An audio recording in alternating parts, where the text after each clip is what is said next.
السلام علیکم ورحمۃ اللہ وبرکاتہ۔ امید ہے کہ آپ تمام ہی حضرات خیریت سے ہوں گے۔ عورت کا نامحرم سے فون پر بات کرنا اگر شرعی ضرورت کے تحت ہو تو پھر یہ بقدر ضرورت جائز ہے، بقدر ضرورت اس کی اجازت ہے، چاہے وہ عورت عدت میں ہو یا عدت سے باہر ہو، اس کی کوئی قید نہیں ہے۔ اور اگر کوئی عورت کسی نامحرم سے شرعی ضرورت کے بغیر، کسی بھی ضرورت کے بغیر خواہ مخواہ بات کر رہی ہو تو ایسی صورت میں وہ عورت گناہ گار ہوگی۔ نامحرم سے اس کے لیے بلا ضرورت بات کرنا، بات چیت کرنا گناہ ہے، بہت بڑا گناہ ہے اور حرام ہے، شرعاً اس کی اجازت نہیں ہے۔ اگر کبھی نامحرم سے بات چیت کرنے کی ضرورت پیش آ جائے تو سخت لہجہ اور سخت آواز میں بات کرنی چاہیے، سختی کے ساتھ بات کرنی چاہیے، کہیں ایسا نہ ہو کہ اس شخص کے دل میں طمع اور لالچ آ جائے، لالچ پیدا ہو جائے، اس کے دل کے اندر گندگی پیدا ہو جائے، جو دل کا مریض ہو، ایسا نہ ہو۔ اس لیے آپ سخت لہجے میں بات کریں اگر کبھی بات کرنے کی ضرورت پیش آ جائے تو۔ چنانچہ فقہا نے لکھا ہے کہ اگر کسی ضرورت اور مجبوری سے نامحرم سے بات کرنی پڑے تو بہت مختصر بات کریں، ہاں نا میں جواب دے دیں، زیادہ لمبی چوڑی بات نہ کریں، ہاں نا کا جواب دے کر بات کو ختم کر ڈالیں، جہاں تک ممکن ہو پست آواز رکھیں اور لہجے میں کشش بھی پیدا نہ ہونے دیں، لہجہ سخت ہو، آواز پست ہو، اس بات کا دھیان رکھا جائے۔ اسی سوال کے اندر ایک سوال انہوں نے یہ بھی کیا ہے کہ کن کن رشتہ داروں سے بات کر سکتی ہے، کن کن رشتہ داروں سے بات نہیں کر سکتی ہے۔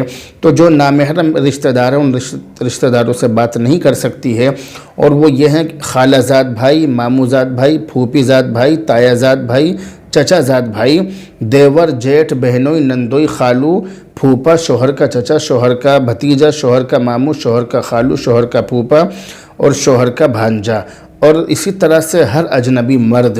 ان تمام مردوں سے، ان تمام لوگوں سے وہ بغیر سخت مجبوری کے اور بغیر شرعی مجبوری کے بات ہرگز نہیں کر سکتی ہے۔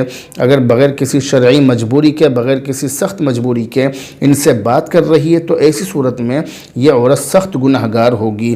اس لیے ان لوگوں سے بات نہ کرے۔ اگر بات کرنے کی ضرورت پیش آ جائے تو آواز پست ہو لیکن لہجے میں سختی ہو، اتنی زیادہ نرمی نہ ہو کہ دونوں کا، میں صاف کہہ رہا ہوں کہ آپس میں چکر چل جائے، اتنی زیادہ کشش کے ساتھ اور اتنے زیادہ نرم لہجے میں بات نہیں کرنی چاہیے۔ اسی سوال کے اندر ایک سوال انہوں نے یہ بھی کیا ہے کہ عدت میں عورت سے بات کرنا کیسا ہے، عورت کا عورت سے بات کرنا کیسا ہے؟ تو اس کا جواب یہ ہے کہ مسلمان عورت سے پردہ کرنے کی اور اس سے بات نہ کرنے کی ضرورت نہیں ہے، یعنی پردہ کرنے کی ضرورت نہیں اور بات بھی کر سکتی ہے۔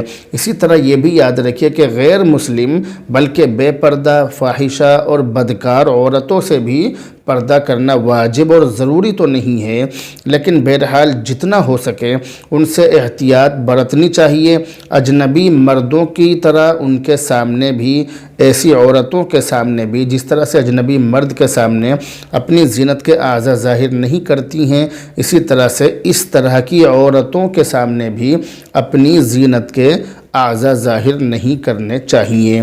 تو بہرحال عدت میں عورت سے پردہ نہیں ہے، عورت سے پردہ کرنے کی ضرورت نہیں ہے، لیکن جو نامحرم رشتہ دار ہیں ان سے پردہ ہے، ان سے پردہ کیا جائے گا، ان سے بات بھی نہیں کر سکتی ہیں اور ان سے پردہ کرنا ضروری ہوگا۔